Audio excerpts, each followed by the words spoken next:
Salamat sa Lord. Marami tayong nakikita ditong yung mga katatayan, mga tatay. Ano po, salamat sa Panginoon. And this day ay ating i-recognize, i-acknowledge yung kabutihan ng Lord sa buhay ng ating mga Father. And as we worship today, of course, nandun na our center must be ang ating Panginoon. Our object of our worship. Ano, sabi dito sa Psalms 90. Babasahin ko lang po itong Psalms 90 verses 1 and 2. Sabi dito, Lord, you have been our dwelling place in all generations. So, it shows yung faithfulness ng God, yung kanyang kabutihan sa lahat ng nagtitiwala sa Kanya. And verse 2, before the mountains were brought forth, or ever you had formed the earth and the world, from everlasting to everlasting, you are God. Grabe po yung katotohanan ito. Hindi pa nalilikha ang lahat ng bagay sa mundo, ang Diyos natin ay nananatili na. Siya ay nag-e-exist na because He is from everlasting to everlasting. The God of ages. Kaya nga po, He is worthy to be praised. Kaya po lahat po tayo tumayo. Let us all prepare our hearts. Ilapit natin sa Panginoon ang ating mga puso to worship the Lord. The God of ages. Sige po, palakpakan natin. Dahil siya'y napakabuti, let's declare His goodness, His faithfulness through this song. Sige po, sabayan niyo po kami.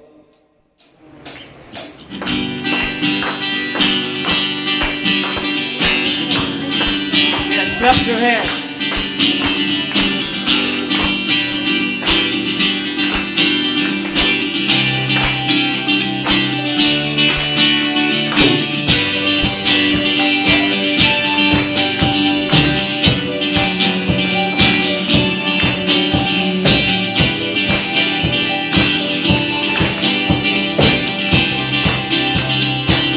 Sing God of ages. God of ages. Amen. Bringing glory. You are good. You are good. Son of righteousness. You are all I see. On my heart, Giver of life, Giver of life, hope for the lost is in you. All of the earth shines with your light, your glory. You are the God. You are the God who lives.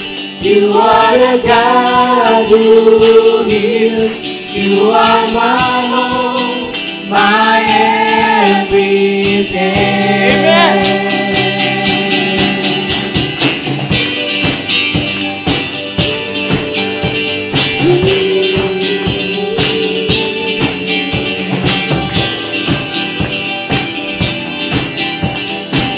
Let's sing once again, God of ages. God of ages. Bringing glory. You are good. You are good. You are good. Son of righteousness. You are all I see. With all my heart. Giver of life. Giver of life. Hope for the lost is in you. All of the earth. All of the earth shines with your light, your glory. You are the God. That's it.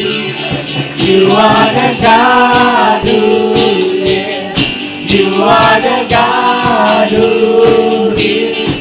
You are my home, my everything. You brought salvation your peace to the world. You are my Lord, my everything. Once again, you are the God. You are the God who lives. You are the God who gives. You are my Lord, my everything. You brought salvation to us. Offer your peace to the world. You are my Lord, my everything. I trust in you. I trust in you. I trust in you. I trust in you. With all my heart. Do you trust the Lord? Awitin natin. I trust in you. I trust in you. I trust in you. With all my heart. Once again, I'll trust in you. I trust in you. I trust in you. I trust in you. With all my heart. Let's sing Giver of Life. Giver of life, hope for the lost is in you. All of the earth. All of the earth shines in your light, your glory. Come on, let's sing, declare. Giver of life, hope for the lost is in you. All of the earth shines in your light, your glory. Kayo nga po, Giver of Life. Let's sing. Giver of Life.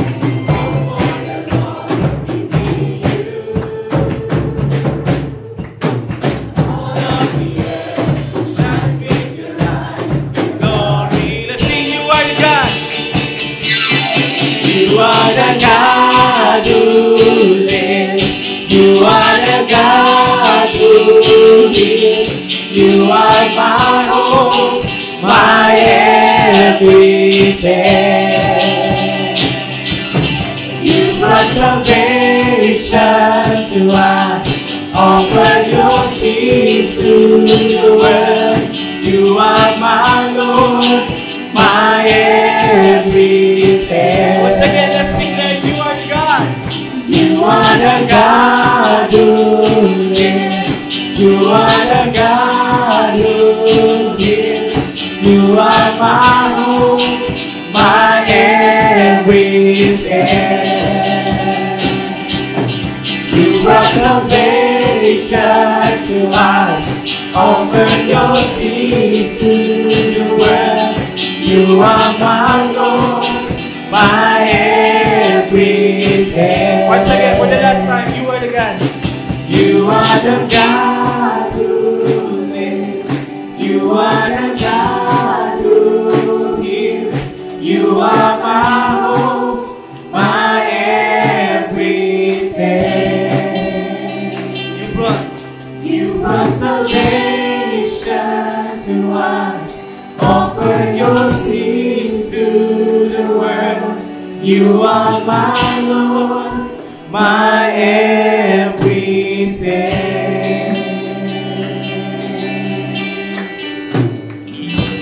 Amen.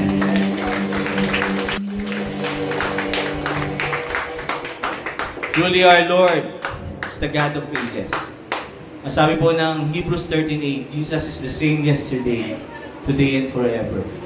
And knowing this truth, that truth, yung po mga katotohanan na yun, sana ma-encourage pa tayo na lalong magbigay ng karapat-dapat na papuri sa ating Panginoon.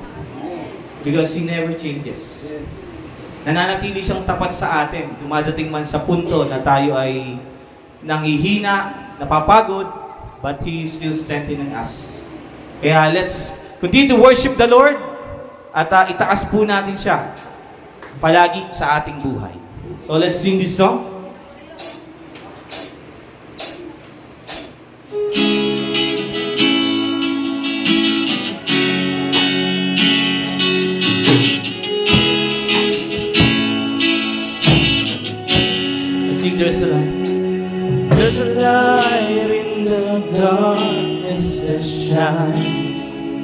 giving hope to all the world, hope to all the world. There's a door that's being opened to all, into a new and living way, a new and living way. Once again, there's a light. There's a light in the darkness that shines, giving hope to all the world, hope to all the world. There's a door that's been opened to all, to a new and living way, a new and living way. Let's sing, praise the name, praise the name of Jesus, perfect Redeemer, star of the morning. Yesterday, today, and forever, Jesus the same, Jesus the same.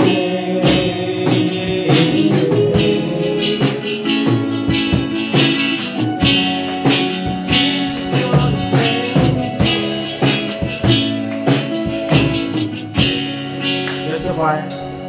There's a fire that burns in our hearts. See the return to the Father. It's a passion that's not on our own. You have seen it in the sun, in the face of the sun. There's a fire. There's a fire that burns in our hearts to see the lost return to the Father. It's a passion that's not on our own. We have seen it in the sun, in the face of the sun. Let's sing, praise the name. Praise the name of Jesus, perfect Redeemer, star of the morning. Yesterday, today, and forever, Jesus the same. Praise the name. Praise the name of Jesus, perfect Redeemer, star of the morning. Yesterday, today, and forever, Jesus the same, Jesus the same.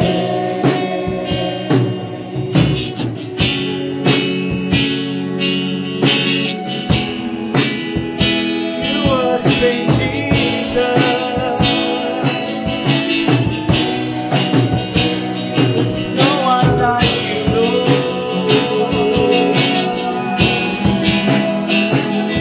We worship you. Let's sing wonderful. Wonderful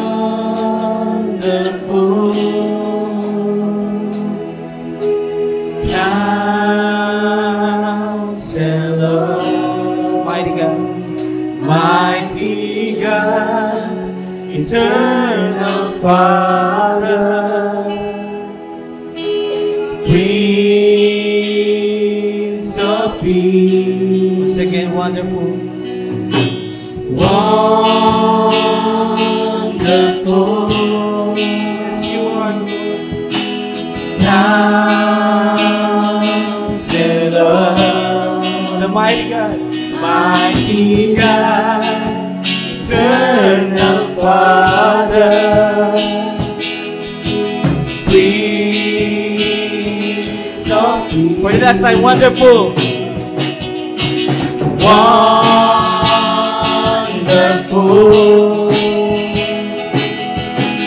Counselor, mighty God, eternal Father, Prince of Peace.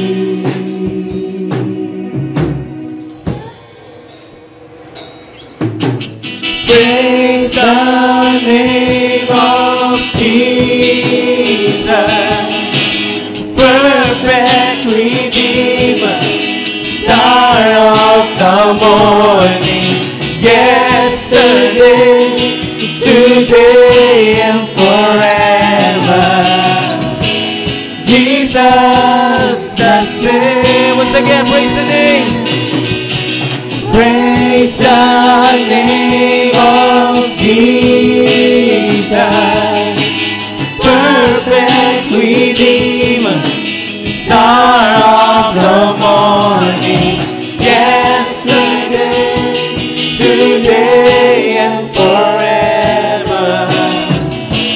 Jesus the same. For the last time, praise the name. Praise the name of Jesus,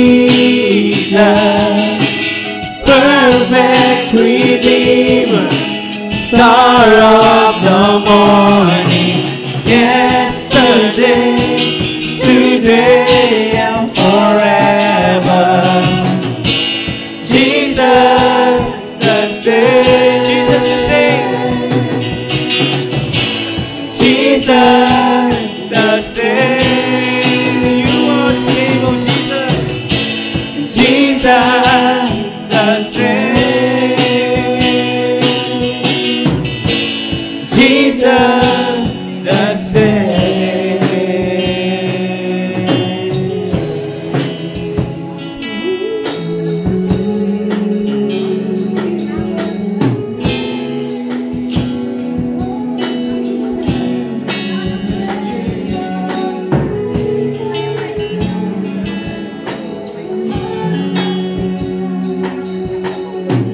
Sige po, patuloy natin siyang papurihan.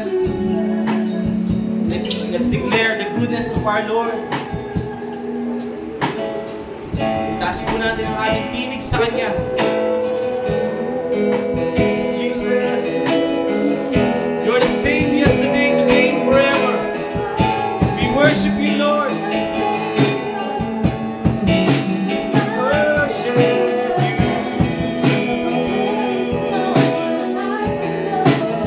There's no one like you.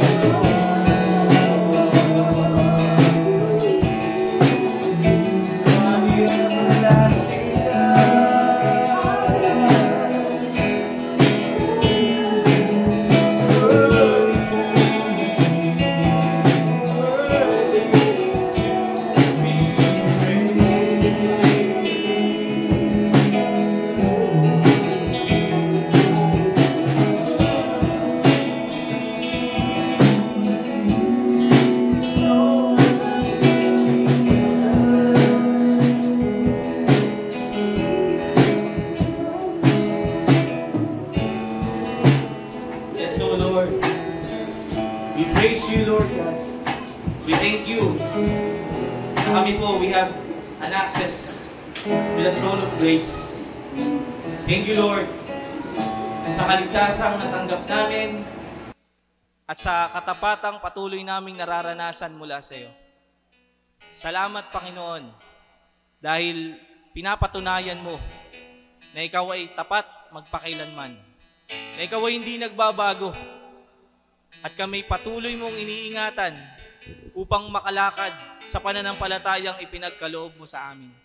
Kaya nga po, today, as we come to you in worship, sa buong programa o sa buong gagawin namin sa worship service na ito, Panginoon, ikaw lamang ang mabigyan namin ng kaluwalhatian. Ikaw lamang ang may taas at ang iyong pangalan. Hindi po kami, kundi ikaw lamang. Marinig namin ang nais mong ipabatid sa amin upang kami, Panginoon, mabago, mas maging maayos, at mas mabigyan namin ng kaluguran ka sa aming pamumuhay. We worship you, Lord. We give you all the glory and praises. Ito po ang aming dalangin sa pangalan ng aming Panginoong Hesus. Amen.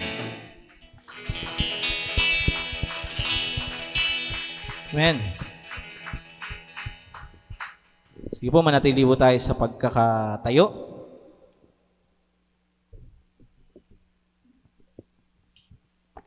Kung maaari po ay buksan natin yung ating Bible sa Genesis 22. Genesis 22 verses 1 to 18.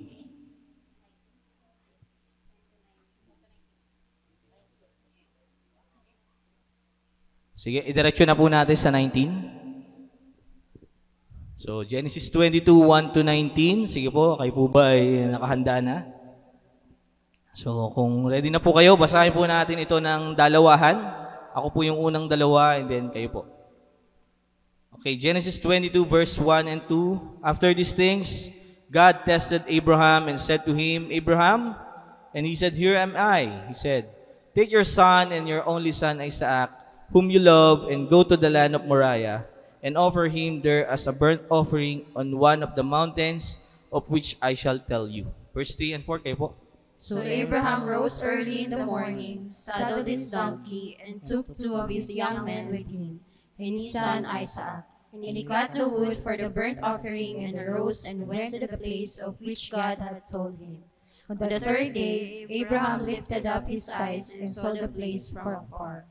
Verse 5 and 6, Then Abraham said to his young men, Stay here with the donkey. I and the boy will go over there and worship and come again to you. And Abraham took the wood of the burnt offering and laid it on Isaac his son. And he took in his hand the fire and the knife. So they went both of them together. And Isaac said to his father Abraham, My father. And he said, Here I am, my son.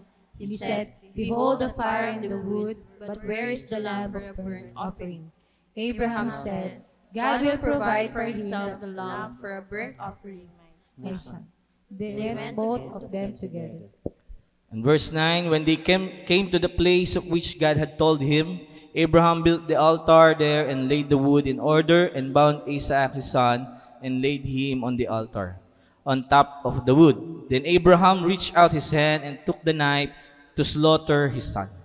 But the angel of the Lord called to him from heaven and said, Abraham, Abraham. And he said, Here I am. He said, Do not lay your hand on the boy or do anything to him. For now I know that you fear God, seeing you have not withheld your son, your only son from me.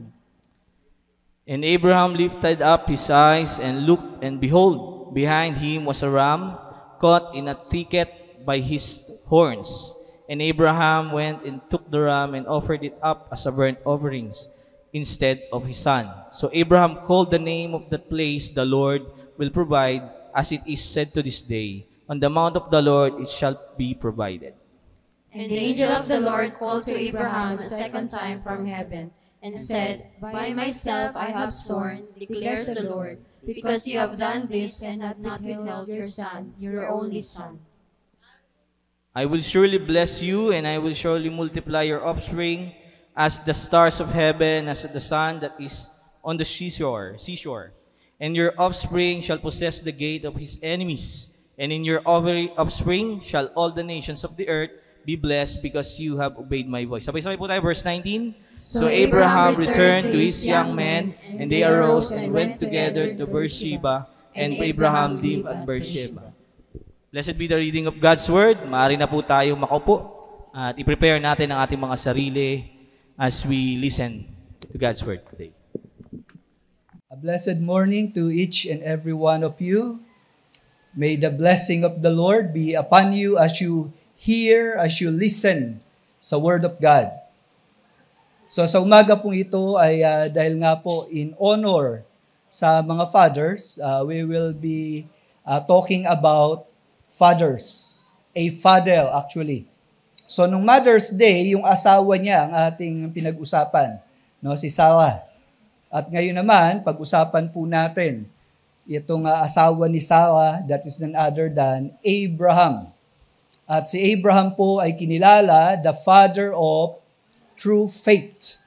At yan pong pagpapahayag ni Abraham ng kanyang pananampalataya sa ating Panginoon ay makikita po natin sa panahon na siya ay sinubok ng Diyos.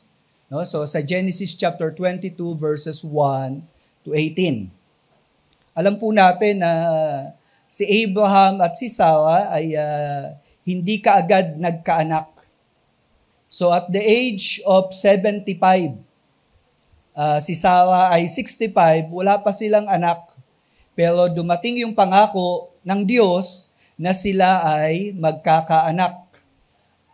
And eventually, nagkaanak nga sila. But that happened after 25 years. So when Abraham was 100-year-old, dumating yung promised son. Ito si Isaac. So tignan natin yung naging journey ng pagiging tatay ni Abraham. So sa unang bahagi, makikita po natin yung submission ni Abraham sa verses 1 to 6. Si Abraham po, bago siya maging tatay, marami silang attempt na ginawa ng kanyang asawa para magkaanak.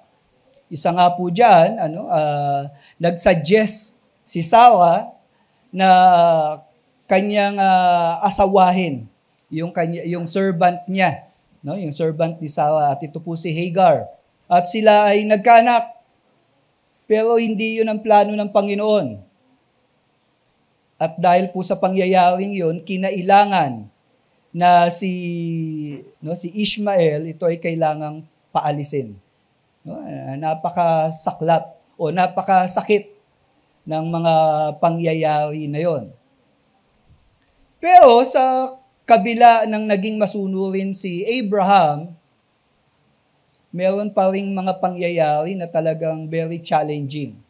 So, una po, sa pag-uusapan po natin ngayon, yung command. At mula po sa mga talatang ito, sa verse 1, sabing ganon, after these things, pinalayas niya si Ishmael, yung kanyang anak kay Hagar.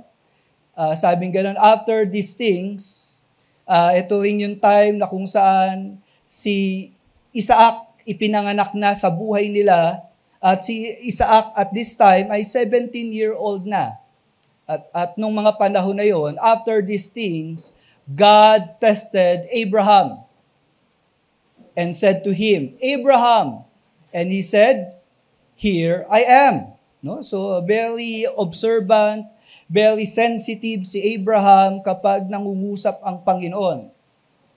He said, take your son, your only son, Isaac, whom you love. Pansinin niyo po dito, para kay Abraham, yung anak niya ay very precious. No? Kasi nag-iisa. And at the same time, mahal na mahal niya. No?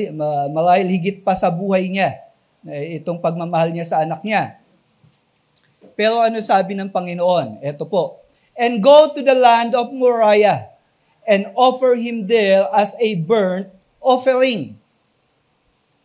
Mapapansin niyo po yung ipinagagawa ng Panginoon kay Abraham para sa anak niya. Ano yung ipinagagawa? Offer him. At paano iaalay? As a burnt offering. Nung mga panahon na yan, yung mga pagan religion, ginagawa na po nila yon, no? Inaalay nila yung anak nila at pinapatay sa harapan ng Diyos-Diyosa nila. At dito, pwedeng mag-isip si Abraham na yung Diyos niya walang pagkakaiba sa mga pagan gods na kinikilala ng ibang mga lahi. Pero at this point of time, hindi nagtatanong si Abraham nung utusan siya. At sinabi rin dito sa mga talata saan iaalay yung kanyang anak. Bagamat sinabi yung land of Moriah, napakalawak ng lugar na yon. Sabi pong gano'n, on one of the mountains of which I shall tell you. So isa sa mga bundok Actually, itong bundok na to, ito yung lugar kung saan itinayo yung templo. And basically, ito yung lugar na kinilala rin natin na Jerusalem. Pero at this point of time, hindi pa nila kilala yung lugar na yon. At dito, inutusan si Abraham na i-offer yung kanyang anak. So, yun yung command.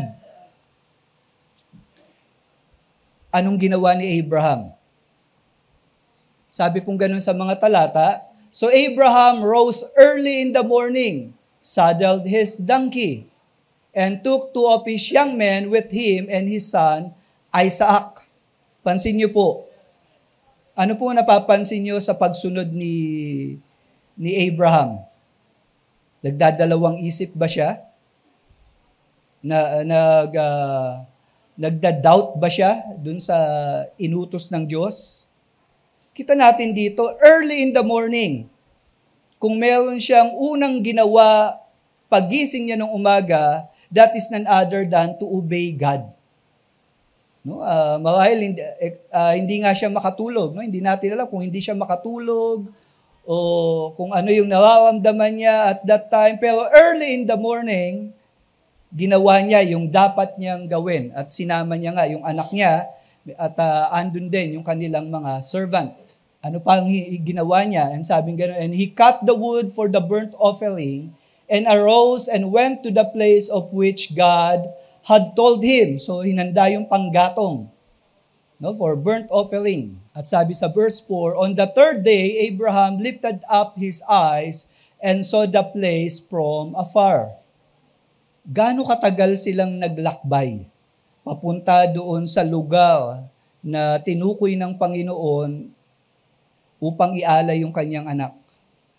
It took them 3 days. Yung 3 araw na yon na naglalakbay ka bilang tatay, isipin nyo yun, bilang tatay, iaalay mo yung anak mo, papatayin mo siya bilang handog sa Diyos. On the third day, marahil, ang daming naiisip ni Abraham eh. On the third day, pwedeng magbago isip mo eh. Pero si Abraham, on the third day, hindi nagbago isip niya. Marami po akong kilalang lalaki na basically sa lalaki, natural po sa atin to eh, yung mahilig tayo mag-analyze. Diba? Ano yung, pag ginawa mo yung isang bagay, anong mangyayari? Plan A. O kaya pag hindi nangyari yung plan A, may plan B ka. And then plan C. No? Ganyan ang lalaki mag-isip eh. No? Nag-a-analyze ka ng mga bagay-bagay. At sa dami nga ng na-analyze natin, minsan napaparalyze. No? Wala ka nang magawa sa buong maghapon, kaiisip. No? So si Abraham, at that point of time, 3 days ang lumipas, anong ginawa niya? Andito, ipinakita yung kanyang confidence. Then Abraham said to his young men, stay here with the donkey. So iniwan niya yung mga servants niya. No? Ano pa sabi niya? I and the boy will go over there and worship and come again to you. Pansinin niyo yung salita ni Abraham. Anong gagawin nila? I and the boy will worship God. Worship, yun ang gagawin nila. And then, ano mangyayari? Sabi ni Abraham, I and the boy will come again to you. Babalik kami. Parehas. Of all we know, si Abraham at this time, ang gagawin niya sa anak niya, sasaksakin niya. Diba? I-offer niya. Ibig sabihin, mamamatay yung anak niya. Yun ang pinagagawa sa kanya. Pero, ano yung tumatakbo sa isip ni Abraham? I and the boy will come back. Babalik kaming parehas na buhay. Yun ang confidence ni Abraham. And then, kaya nga sa verse 6, and Abraham took the wood of the burnt offering and laid it on Isaac, his son. So, yung anak pa niya yung nagbibitbit nung panggatong. And he took his hand, the file and the knife, so they went both of them together. Anong dala ni Abraham? file, and knife. Mayroong papaslangin, may knife kasi, at may susunugin. No? Malinaw kay Abraham yung gagawin niya. So dito, makikita po natin sa submission, we can see a father who is willing to obey God at any cost. Meron bang mga ganyang tatay sa inyo? No? Susunod ka sa Panginoon, anuman ang kabayaran. Sa command, makikita natin, a father must make time with God to know God's will. Bilang tatay, isa po yan sa dapat na ginagawa natin. Marunong tayong makinig. Makinig, kanino? Sa Diyos. No, importante po yan. At si Abraham, ganyan ang kalagayan niya. Marunong siyang makinig sa Diyos. And then ano pa? Sa verses 3 to 4, nakita natin yung compliance. Ano makikita natin dito kay Abraham bilang tatay? A father must have an attitude of immediate obedience to do God's will. Pag alam mo yung kalooban ng Diyos, ito yung pinagagawa niya, malinaw sa'yo, gawin mo kaagad. Wag nang patumpik-tumpik pa. No? Sumunod kaagad. At ganyan si Abraham, yung kanyang compliance, immediate obedience. Actually, meron pong tinatawag na delayed obedience.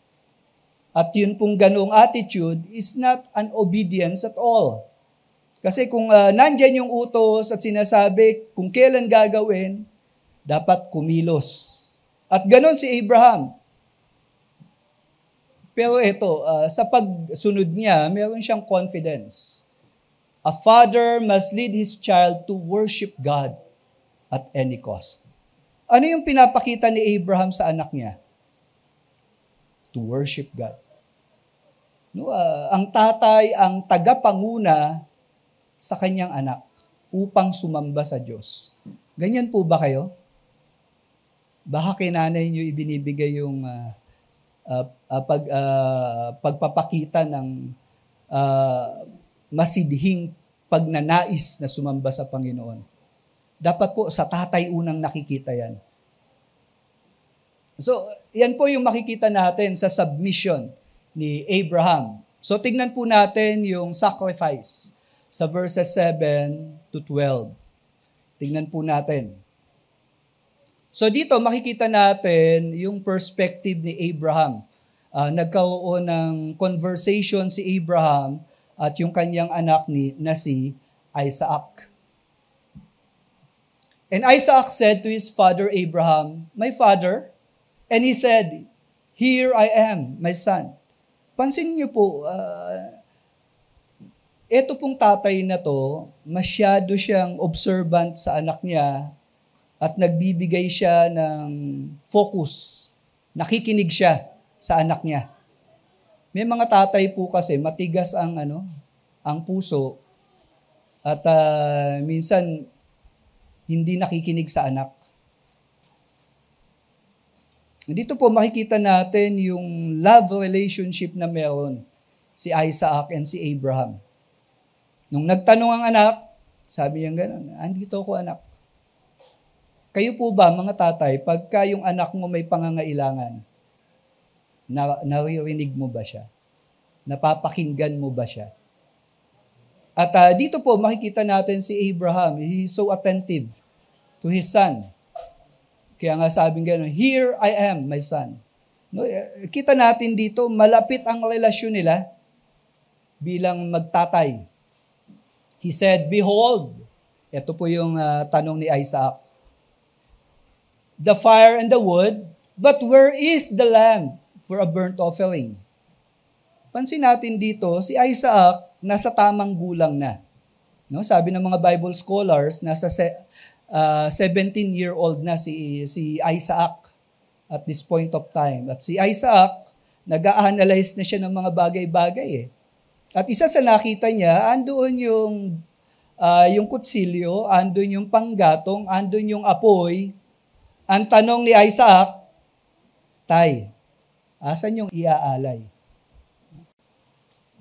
Abraham said, God will provide for himself the lamb. For a burnt offering, my son. So they went, both of them, to Bethel. Ano yung perspective ni Abraham? Sa pagsamba nila, ang iaalay nila, ibibigay ng Diyos. At dito po, makikita natin, pagkasasamba ka, kailangan may dala-dala ka para sa Panginoon. Ganun po ang perspective ng isang mananampalataya. Ngayon po kasi na masyadong makasarili ang maraming mga tao, ang iniisip nila yung ano yung ibibigay ng Diyos nila pag sumamba sila. No? Ganun ang perspective. Pero ang tama pong pagsamba, kung sasamba ka, ang palaging tanong, anong ibibigay mo sa Diyos? No? Ganun po ang worship. You're not thinking of what God will give you, but you're thinking of what you want to give to your God. Sino po dito yung sumamba na ang iniisip niya, yung matatanggap niya mula sa Diyos? Ganun po ba kayo? Bilang mananampalataya ng totoong Diyos, ang iniisip po dapat natin, ano ang ibibigay ko sa Diyos pagpunta ko? No? Importante po yun na ganyan ang takbo ng isip natin. Meron akong gustong ibigay sa aking Panginoon. That is worship. At ganun po ang sinasabi dito ni Abraham. Pero sa pananaw niya, yung ibibigay niya sa Diyos, ito yung ibinigay na ng Diyos o ipagkakaloob ng Diyos sa kanila. Kung tutusin, wala naman tayong ibinibigay sa Diyos na talagang galing sa atin. Kasi kung anumang meron tayo, kanino galing? Sa Diyos. Sa Kanya galing yan, yung lakas natin. Yung oportunidad. Kaya tayo nabubuhay ngayon, sa Kanya galing yan. Isipin nyo, tanggalin ni Lord yung isip mo na matino.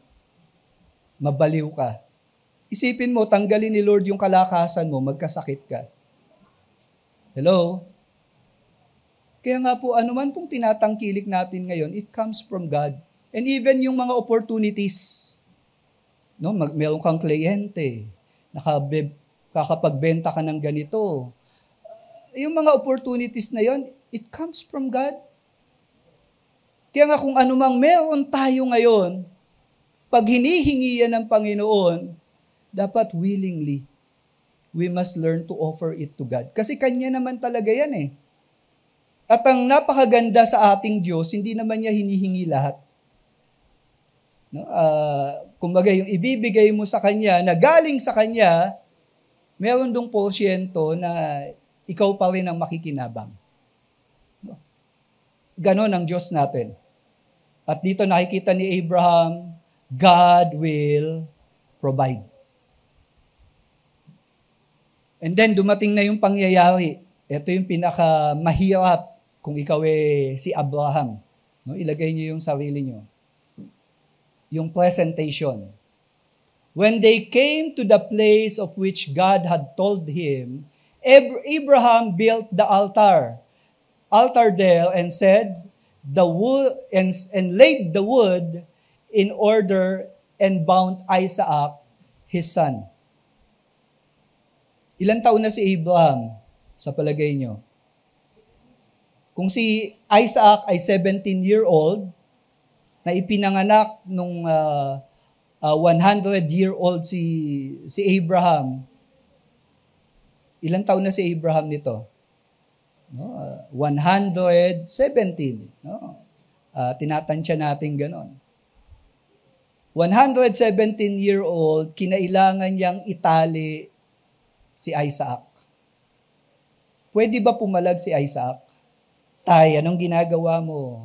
Ba't mo tinatali yan? Alam niyo, pwede magwala si Isaac eh. Pero makikita natin na ang batang pinalaki ng tama, marunong sumunod sa magulang. May tiwala siya sa magulang.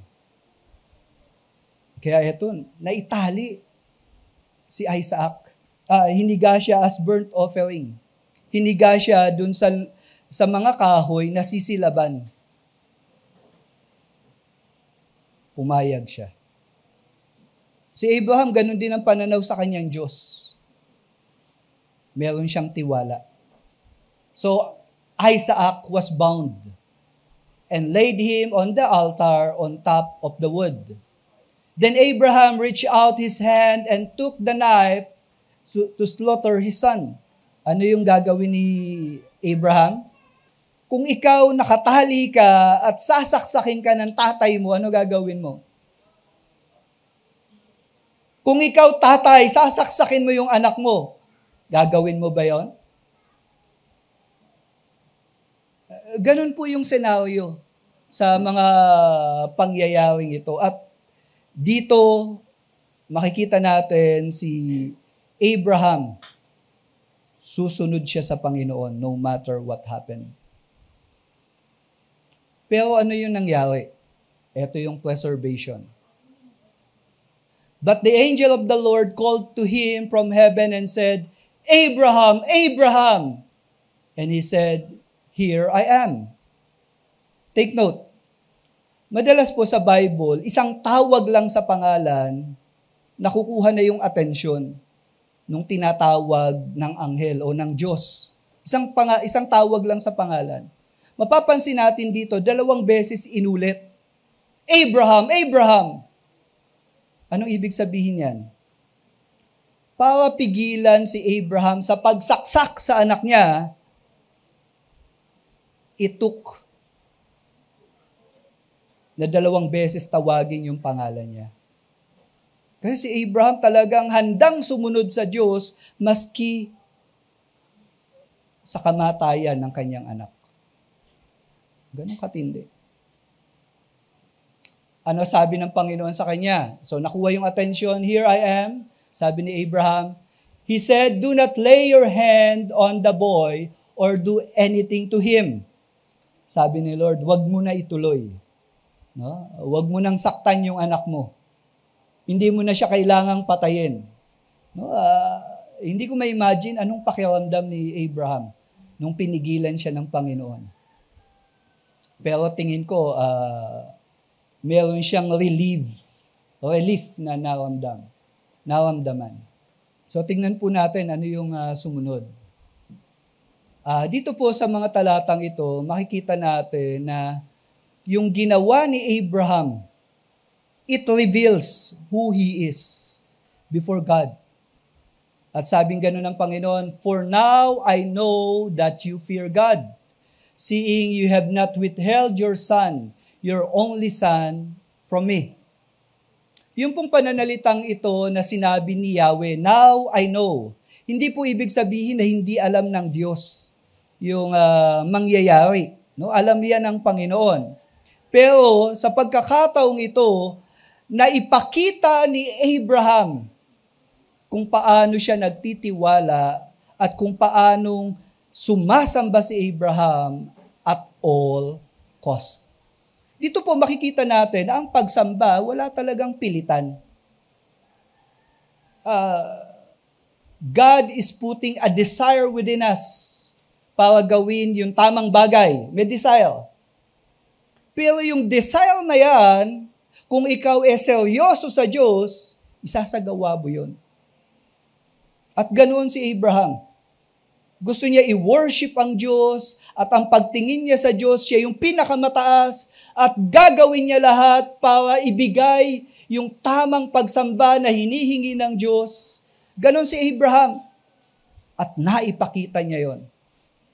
Marami po kasi merong desire, kulang sa gawa. Dito po makikita natin na si Abraham, may desire siya at ipinakita niya yon sa Diyos. Kaya sabi ng Panginoon, now I know. So dito sa sacrifice, anong mapupulot natin? A father who is willing to worship God at any cost. Di po ba? Ito yung perspective sa verses 7 to 8. A father who has unwavering faith on God. Hindi magagawa ni Abraham yon kung wala siyang faith sa Diyos. At yung faith ni Abraham, unwavering. Hindi na bago. 3 days na naglalakbay sila, yung anak niya, tinanong siya, pero decided si Abraham, iaalay ko yung anak ko. At kung kailangang patayin siya sa harapan ng Diyos ko, gagawin ko yon. Unwavering faith. But deep within him, alam niya, babalik sila ng buhay, parehas. Ganon, kaya paano nag-iisip si Abraham at this point of time? Sa verses 9 to 10, makikita natin dito yung presentation ni Abraham nung inaalay niya yung kanyang anak. Anong matututunan natin dito? A father must love his God more than his child. Mga tatay, isipin niyo po yan. Sino mas mahal mo? Ang Diyos o yung anak mo? Alam ko po, you will protect your child at any cost. At si Abraham, ganun din eh. Pero, mas mahal ni Abraham ang kanyang Diyos more than his son. He loves the giver more than the gift. Ang anak po ay regalo ng Diyos. Tama? Pero pagkayaan, hiningi ng Panginoon sa'yo, ibibigay mo ba? Ipagkakatiwala mo ba? Dito makikita natin yung faith ni Abraham.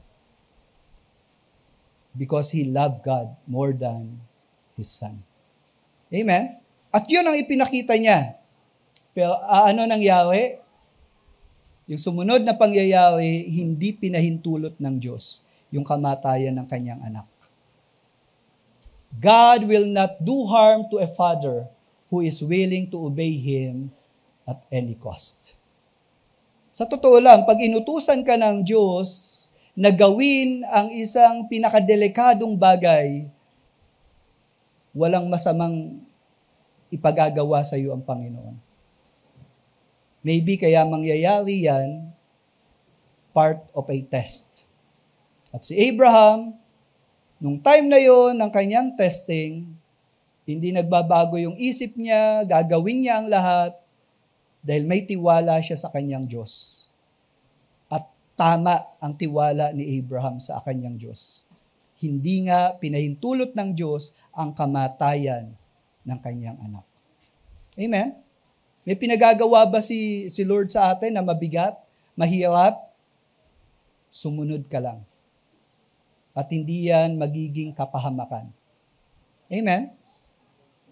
Dapat maging sensitive tayo sa mga bagay na ninanais ng ating Panginoon. At ganoon si Abraham. He experienced God's preservation sa kanyang anak. But at the same time, naipakita niya, he loved God more than his child. So tignan natin yung sumunod na pangyayari. Dahil sa ginawa ito ni Abraham, meron po itong significance sa magiging kalagayan ng kanyang future generation. And at the same time, meron din itong significance sa buhay pananampalataya ng lahat ng mga tao na ililigtas ng Panginoon. So tingnan po natin yung verses 13 to 18. Here comes the provision. So hindi yung anak niya, yung inalaw ng Panginoon na i-offer as burnt offering. Merong provision. And Abraham lifted up his eyes and looked, and behold, behind him was a ram caught in a thicket of his horns. So, eto na. Tuloy ang pagsamba dahil si Lord may kapalit na ibinigay. And Abraham went and took the ram and offered it up as a burnt offering instead of his son. So Abraham called the name of that place, the Lord will provide. Dito po sa bahaging ito, makikita natin na ang Diyos ay nagbigay o nakilala ni Abraham as the provider. Na yung pangyayaring yun, hindi mararanasan at hindi may experience ni Abraham kung hindi siya sumunod. Pero dahil sumunod si Abraham, nakilala niya kung sino ang Diyos, the provider. Minsan po sa buhay natin, may mga hamon ng pagsunod, at sa pagsunod natin sa Panginoon, that's the only time mas nakikilala natin by experience kung sino ang Diyos natin. Dahil ang Diyos natin buhay, nararanasan siya. Kaya nga po sa mga panahon ng ating pagsamba sa lugar na ito, ngayon nakikinig kayo, iniisip mo ba na nandito ang Panginoon? Iniisip mo ba na kapag pinag-uusapan natin yung kanyang salita, ang Diyos nangungusap din sa'yo? O ang takbo ng isip mo, nandito ka lang, nakaupo, at nakikinig ka sa lalaking kung ano-ano sinasabi? O naiisip mo ang Diyos narito sa ating kalagitnaan? Maski yung mga nasa Zoom natin, nalilimitahan ba ang Diyos dahil wala kayo sa lugar na to? Can God be limited by distance? Nor by time? Yung iba po, replay na papanood to eh. Ano sabi ni Lord? Kung saan 2 o 3 nagkakatipon, no, meron silang pinagtitibay sa pangalan ng Panginoon, anong pangako ni Lord? Naroon ako sa kanilang kalagitnaan. Habilin din ng Panginoon yan nung binigay niya yung Great Commission. Go and make disciples. Habang isinasagawa ito ng mga mananampalataya ng church, ano promise ni Lord? I will be with you always. Meron bang pag sinabing always, may panahon ba na hindi sumama si Lord?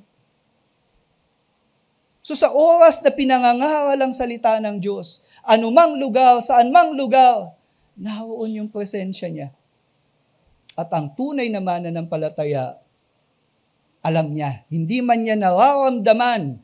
Kasi minsan hindi mo naman maramdaman eh. Mas ramdam mo pa nga yung init ng bubong eh. Di ba?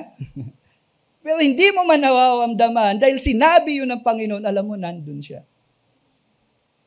At sa pagsunod natin sa Panginoon, nararanasan natin siya at nakikilala natin siya. Ganon ang nangyari kay Abraham. The Lord will provide.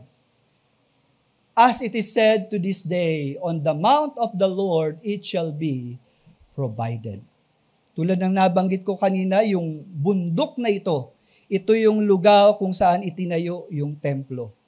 At doon sa templo na yon, na inutos ng Diyos kung saan itatayo yung lugar na yon, doon mananahan ang presensya ng Diyos.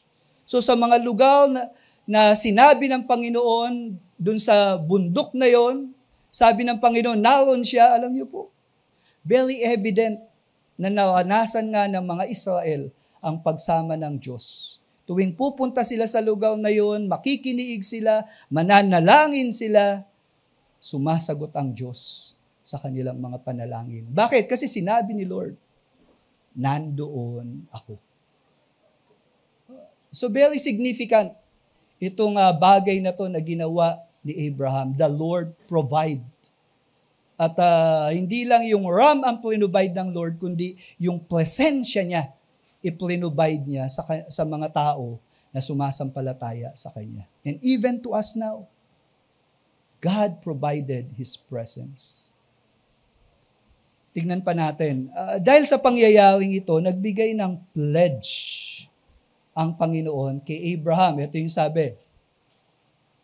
And the angel of the Lord called to Abraham a second time from heaven and said, By myself I have sworn, declares the Lord, because you have done this and have not withheld your son, your only son. Kita natin dito na ang pangako ng Panginoon o itong pledge of commitment ng Panginoon, ito ay isinagawa niya. Bakit? Kasi nga dahil doon sa pinakita ni Abraham na pananampalataya.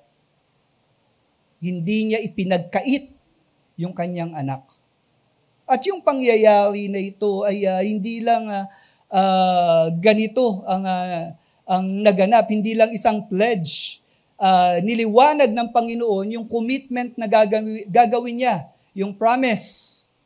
Sabing ganon sa mga sumunod na talata, I will surely bless you, and I will surely multiply your offspring. Si Abraham, ilan ang anak? 2, di po ba? Yung isa pinalayas pa. Ilan ang natira? 1 na lang. Pero ano ang promise ni God? Dahil sa ginawa niya na pagsamba, I will multiply your offspring. Take note yung salitang I will. Ibig sabihin, Diyos ang gagawa. Diyos ang kikilos. Hindi kakayanan ng tao ang magiging batayan ng mga pangyayaring ito, kundi yung kilos ng Diyos. I will. At binigyan ng katiyakan, sabing ganon, surely. No, ganon sinabi ng Panginoon ito. May katiyakan, yung multiplication ng offspring. At gaano kadami, inilarawan dito, as the stars of heaven and as the sand that is on the seashore. Nabilang nyo na po ba yung bituin? Nabilang nyo na po ba yung buhangin sa dagat? Kaya wag po nating sabihin na kakaunti lang ang mananampalataya. Hindi natin alam yon.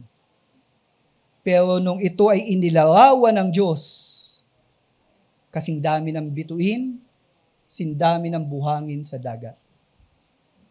Kaya po, ang pananampalatayang Kristyanismo, hindi po ito isang isolated na mga pangyayari. At hindi tayo kakaunti, kundi marami tayo. At sabi pong ganon, and your offspring shall possess the gate of his enemies. Makikita natin dito na may kalaban. May enemy. May enemy sa faith natin. The moment na maging bahagi tayo ng plano at kalooban ng Diyos, pumasok din tayo sa kalagayan na may kalaban tayo. Nakokontrahin ang pananampalataya natin. Kaya nga hindi ka dapat nagre-relax sa faith mo. Dahil may nagtatangka sa buhay mo.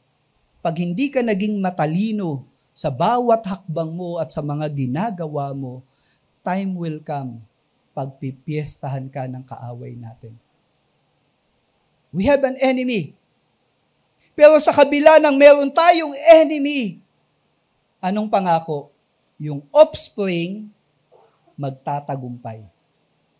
Dadalhin tayo sa pagtatagumpay. So, dito ang pangako, sinasabi, walang kabiguan sa pananampalataya sa Diyos. Amen? Hindi ka magiging talunan. Sabi nga pong gano'n, knock down but not knock out. Diba? Minsan bumabagsak ka eh.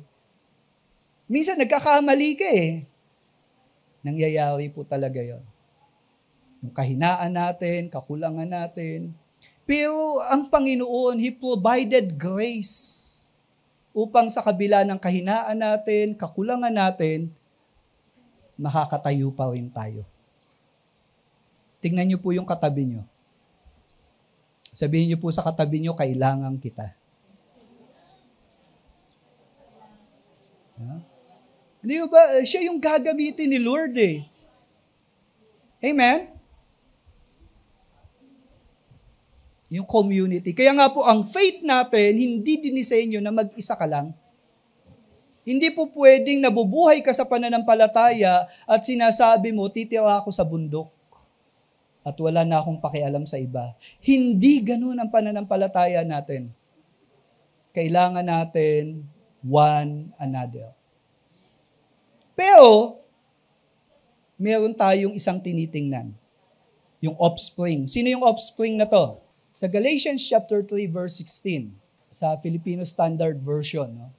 Ngayon, nangako ang Diyos kay Abraham at sa kanyang binhi. Hindi sinabi ng kasulatan at sa mga binhi na nangangahulugang marami. Ang sinabi, at sa iyong binhi. At dito po makikita natin na ang pinangakuan, hindi mga binhi, kundi yung pangako ay nasa binhi. At sino yung tinutukoy na binhi? Dito naunawaan ni Apostle Paul, nung sinulatan niya yung mga taga-Galatia. In-explain niya, sino yung binhi? Na nangangahulugang isa lamang at ito'y si Kristo. So, sino yung binhi na tinutukoy? No, na mula dito, yung pangako kay Abraham ay magkakaroon ng kaganapan. So, ang tinutukoy ay binhi. At yung binhi na yon, nung ipinaliwanag ito ng apostol sa bagong tipan, ang tinutukoy ay, sino po yung binhi? Si Jesus Christ. Kaya nga po, wala nang ibang daan. Wala nang ibang katotohanan. Wala nang makapagbibigay ng buhay para pumasok sa langit, kundi yung isang binhi. Si Jesus Christ. Kaya maski nasang relihiyon ka ngayon, kung hindi magpapakilala sa iyo yung binhi na yon, kung hindi mo makikilala si Jesus Christ, nakalulungkot mang sabihin ang katotohanan, sa impyerno ka pa rin pupunta. Pasukin mo man lahat ng relihiyon, kung hindi magpapakilala sa iyo yung binhi na ito, na siyang source, na siyang daluyan ng mga pangako ng Diyos, walang ibang kaligtasan. So, yung promise kay Abraham na offspring, it pertains about Jesus Christ. Kaya nga mga kapatid, kung ikaw ay kumikilala kay Jesus, meron tayong tiyak na kaligtasan. At sabi pang ganun sa verse 18, and in your offspring shall all the nations of the earth be blessed, because you have obeyed my voice. Dahil sa pagsunod ni Abraham sa ipinagagawa ng Diyos at hindi niya itinangi, hindi niya itinanggi, hindi niya tinalikuran, naialay maski yung anak niya. Dahil po sa pangyayaring ito, yung kanyang lahi ay pinagpala ng Diyos. At hindi lang yung lahi niya, sapagkat yung palang ginawa ni Abraham na pananampalataya ay may kinalaman sa kalagayan ng mga ililigtas ng Diyos. At ito po yung sinabi sa Galatia 3:29. Again, using Filipino Standard Version, at kung kayo'y makipag-isa kay Kristo, kayo'y kabilang na sa lahi ni Abraham at mga tagapagmana ayon sa pangako ng Diyos. At tingnan nyo maigi, unawain natin yung mga pananalita. Kanino ibinigay yung pangako ng blessing? Actually, eternal blessing yung kanino ibinigay? Kay Abraham. Di po ba? Ngayon, sino yung makakaranas o sino yung mga tagapagmana ng mga pangako kay Abraham? Sino po yon? Yung mga nakipag-isa kay Kristo. Pansin niyo po? Ikaw ba ay kumilala kay Jesus? Ikaw ba ay sumasampalataya kay Jesus Christ? Therefore, yung pangako kay Abraham, mararanasan mo. Taglay mo yan. So anong makikita natin sa takbo ng mga pangyayaring ito? Ano yung significance sa father? A father who receives God's blessing that lasts more than his lifetime. Mga tatay, gusto mo bang i-secure yung anak mo? Dito po makikita natin si Abraham. Ang tinanggap na pamana ng mga anak ni Abraham, hindi lang lupain, hindi lang kagamitan, bagamat mayaman si Abraham. Dahil sumunod si Abraham sa kalooban ng Diyos, ang inheritance na natanggap ng anak niya ay ang inheritance na galing sa Diyos. Amen? Minsan, ang pamana mo sa anak mo, edukasyon. Oh, maganda yon. Pero alam niyo po ba, maraming edukadong tao, pinahihirapan yung mga ordinaryong tao. No? Sila yung mga nasa, hindi naman lahat, sila yung mga nasa government offices ngayon. Edukado. Pero anong ginagawa sa mga tao? Kaya nga, huwag nating isipin na edukasyon, maibigay ko lang sa anak ko. Minsan po yung mga nakatapos ng pag-aaral, tambay. Walang pangarap sa buhay. Hello? Okay, ibahin naman natin. Anong papamana mo sa anak mo? Lupa! Marami kang ari-arian, maraming lupa. Anong malay mo? Pag wala ka na, ibebenta lang niya yung lupa. Hirap na hirap ka para maatikaha yun. Diba? Pine-preserve mo. Minana ko to sa kalululuhan ko. Pero nung napunta sa anak mo, ibinenta. Kasi mas gusto ng pera. Hello? Anong ipinapamana mo sa anak mo? Si Abraham po, ang ipinamana niya sa anak niya, yung pananampalataya niya sa Diyos. Kaya naman yung anak niya naging maayos ang kalagayan. Yung faith natin, yan po yung magandang maipamana natin sa mga susunod na henerasyon ng ating mga anak. But if you will deprive your children dun sa faith na totoo, inilalagay mo sa kapahamakan yung anak mo. Hello? Niniwala po ba kayo doon? Mas secured ang bata kapag siya ay nakakilala sa totoong Diyos. Kasi maski na mahiwalay ka sa Kanya, maski mawala ka na, iingatan pa rin siya ng Panginoon. Dahil ang Panginoon ang pinagkakatiwalaan niya. Ang Panginoon ang inaasahan niya. Ang Panginoon ang buhay niya. Amen? Makakaasa. At yung susunod na magiging anak niya, na apo mo, mas magiging maayos. Bakit? Kasi sila ay hawak ng Diyos. Amen? I will. Yun ang pangako ng Diyos kay Abraham. Ang Diyos ang gagawa. So provision, God provides to an obedient father who worship Him. Ano pa yung makikita natin dito? Yung pledge, God recognizes the obedience and sacrifice of a father who worship Him. Tiningnan ng Diyos yun eh. Nakita ng Diyos yun eh. Kaya nga mga kapatid, yung mga ginagawa mong sakripisyo para sa Panginoon, tumatalikod ka sa masamang buhay mo, nagiging matapat ka ngayon sa Panginoon, hindi babaliwalain ng Diyos yan. Ang Diyos natin hindi makakalimutin. At mayroong hustisya sa Diyos. God is not unjust to forget our labor of love. Amen? Sa Diyos mo ginawa yan. Kaya yung katapatan ng Diyos maaasahan mo. At hindi lang sa iyo, pati sa mga anak mo. Amen? Kaya nga mga tatay, ang ipinaglalaban nyo sa pananampalataya, hindi lang sarili mo, kundi yung susunod na mga henerasyon. Ganon din naman, ang pagtalikod mo sa pananampalataya, ito'y magbubunga na yung mga anak mo magiging suwail sa Diyos. Matigas ang ulo.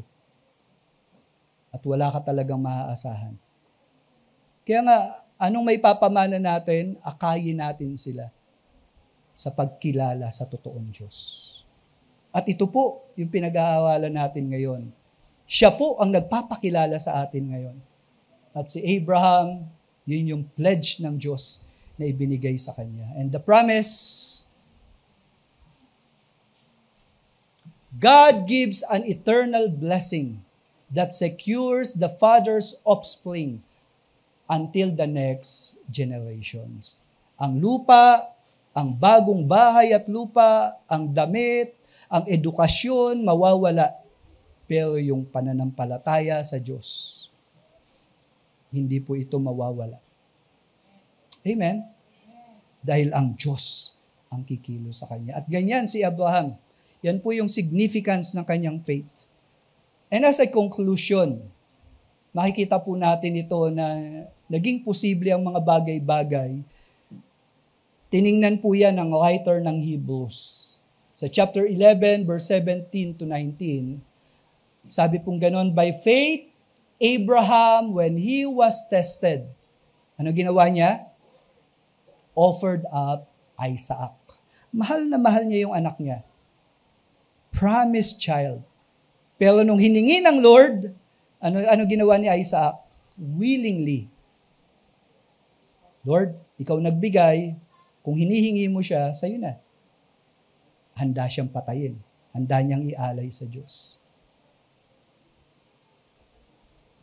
Kaya ano nangyari? Sabi nga, and he who had received the promise was in the act of offering up his only son. Di ba? Ganun eh. Talagang willingly, papatayin niya yung anak niya. Lord, gusto mong ialay ko yung anak ko as a burnt offering. Gagawin ko. Minsan po nakakalungkot, may mga tatay tinalikuran ng pananampalataya dahil ang iniisip niya, mas makakabuti ito sa anak ko. Pinagpalit ang Diyos dahil sa anak niya. Ano nangyari? Napabuti ba? Pinagbigyan mo yung anak mo. Sinunod mo yung gusto niya. Pero tumalikod ka sa Diyos. Ano nangyari? Bumait ba sila? Di ba hanggang ngayon, sakit pa rin sila ng ulo mo? Pinagbigyan mo na nga sila eh. Tinalikuran mo yung Diyos. I'm telling you, hindi pa rin naayos yan. Pero kung lalapit ka sa Panginoon, yung pinoproblema mo ngayon, yung sakit mo ng ulo, kung magpapatuloy ka sa Panginoon. Dahil sa panahon ng pagsubok na natili kang matatag, matapat sa Panginoon, hindi mo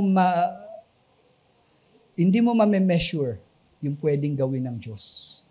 Amen? Pag ang Diyos ang kumilos, siksik, liglig, umaapaw. Kilos ng Diyos yan eh. Amen? Si Abraham, hindi niya pinagkait yung anak niya. Kaya nga po sabi sa verse 18, of whom it was said, through Isaac shall your offspring be named. He considered that God was able even to raise him from the dead, from which, figuratively speaking, he did receive him back. Dito makikita natin yung takbo ng isip ni Abraham. Dito ipinaalam. Kaya pala siya willing patayin yung anak niya. Ano iniisip ni Abraham? Mapatay ko man to, kaya tong buhayin ng aking Diyos. Yun ang nasa isip ni Abraham. Pero hindi pinahintulot ni Lord, di po ba? So tignan po natin, anong implication ito?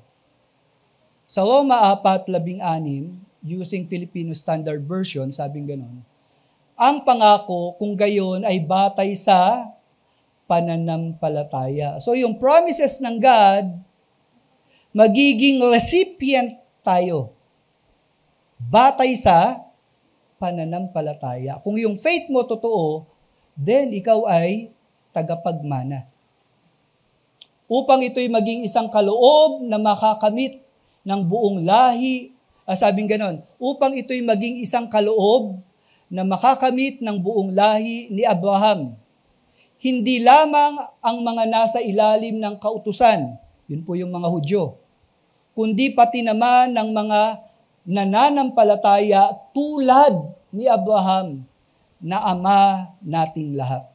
Dito po ipinapakita sa atin na ang promise hindi lang sa lahi, by blood ni Abraham, kundi yung promise ng God makakamtan din ng mga nanampalataya katulad ni Abraham. So hindi man tayo kalahi ni Abraham. Meron ba kayong dugong Israelita? So kung wala kayong dugo na Israelita, hindi kayo kalahi ni Abraham. Pero, ano yung good news? Maski hindi ka kalahi ni Abraham, dahil ikaw ay nananampalataya sa Diyos, katulad ng kay Abraham, then, yung pangako ay nararanasan natin. So in summary, tandaan po natin, a father who obey God at any cost. Yan po yung pinakita ni Abraham sa John chapter 3 verse 16 to 18. Abraham was motivated by love when he entrusted his son to God's direction, just like God when he gave his son. Yun pong ginawa ni Abraham na pag-aalay ng anak niya na si Isaac, yun po ay larawan ng plano ng Diyos, na kung saan ang Diyos ibinigay niya yung anak niya. Sa 1:3:16, ang Biblia, sapagkat gayon na lamang ang pag-ibig ng Diyos sa sanlibutan na ibinigay niya ang kanyang tanging anak upang ang sinumang sa kanya'y sumampalataya ay huwag mapahamak kundi magkaroon ng buhay na walang hanggan. So, si God, ganun ang ginawa, inalay niya yung kanyang anak. And God is motivated by love nung ginawa niya yon. For God so loved the world. And then number 2, a father who willingly worship God at any cost. Sa Romans chapter 5 verses 5 to 10, Abraham was motivated by faith when he engaged his son in God's directions, as the father is confident for the salvation of sinners. Anong ginawa ng Diyos? Roma 5:10, sapagkat kung noong ang kaaway tayo ng Diyos, ay ipinagkasundo tayo sa Kanya sa pamamagitan ng kamatayan ng Kanyang anak. So bilang makasalanan, rebelde tayo sa Diyos, hindi natin pinipili ang Diyos. Sa mga panahon na yon, nasakit tayo ng ulo, ng lipunan, o ng magulang mo, nagmahal ang Diyos. Ibinigay ang anak niya upang ipagkasundo tayo. At para mangyari yon, kailangan yung kamatayan ng anak. Lalo na ngayong pinagkasundo na tayo sa Diyos, tiyak na maliligtas tayo sa pamamagitan ng kanyang buhay. Dahil si Jesus na buhay na muli, tiyak ang kaligtasan. Lastly, ang third point, a father who receives God's eternal blessing.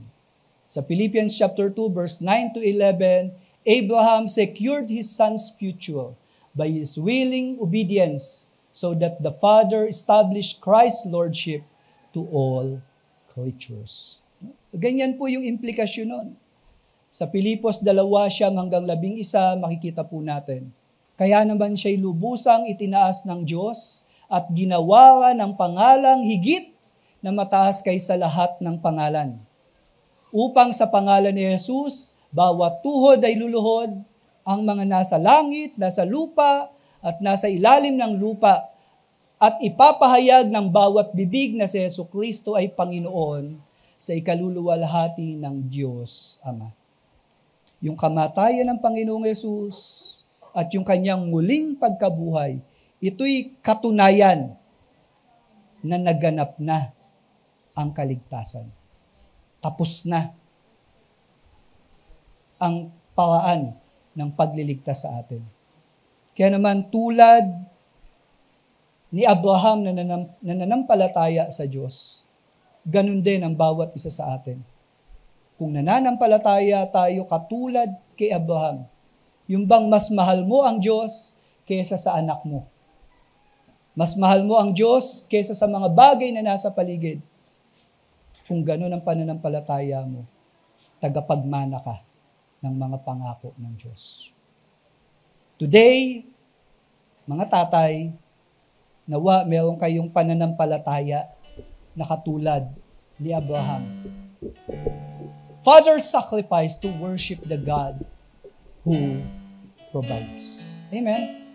May we just bow down our heads. Let us just close our eyes. Let us pray.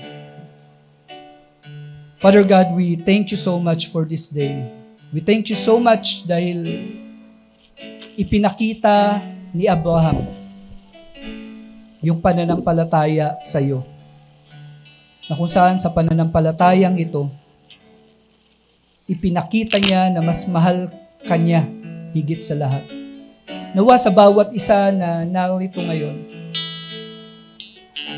tulungan mo kaming sumampalataya sa iyo nang higit sa kanino pa man. Dahil batid namin na anumang tinatangkilik namin galing sa iyo. Kaya kung darating ang panahon na nais mo itong gamitin, turuan mo kami na ialay ito sa iyo ng buong puso. Sapagkat batid namin na kung kami ay nagbibigay sa iyo, ito yung panahon na kami naman ay tumatanggap. Sa panahon na kami ay mahina at lumalapit sa iyo, ito naman ang panahon na pinalalakas mo kami. Salamat, Panginoon, dahil yung presensya mo, ito ang tunay naming inheritance. Salamat, Panginoon, dahil sinamahan mo kami.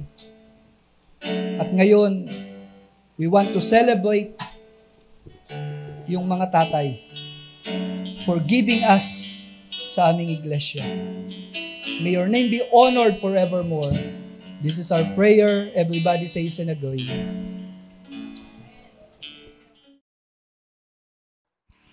Hello po, magandang araw. So, salamat po sa Lord kayo aming nakabahagi, kayo aming nakasama sa amin pong online worship service sa araw na ito. So, we are so glad kayo po ay nakapakinig ng mabuting balita na inihatid po ng aming Pastor Ali.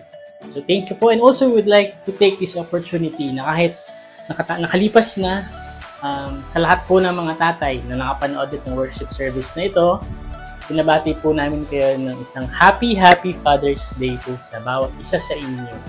So, nawa ito amin pong natalakay na preaching for today ay magbigay sa inyo ng isang encouragement or ng enlightenment kung ano ba yung position ng isang tatay sa isang family. At also, nakita natin kanina kung si Abraham, siya talaga ay isang father of true faith. So, ngayon po, kung meron po kayong mga questions or if you want to share something, pwede niyo po kaming i-reach out to our Facebook page. Message nyo lang po kami if you have questions and we will be glad to answer it.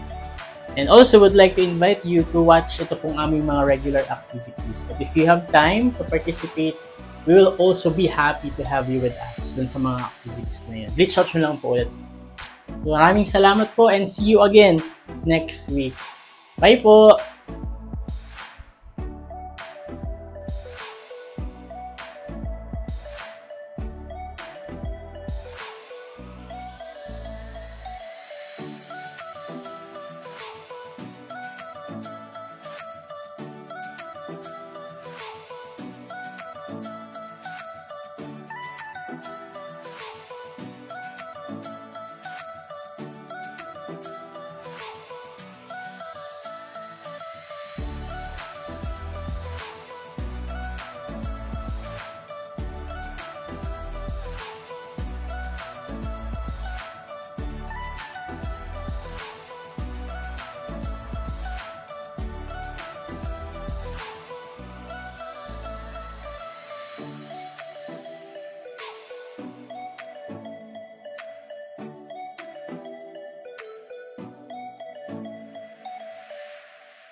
GCC, Gospel Coalition Church.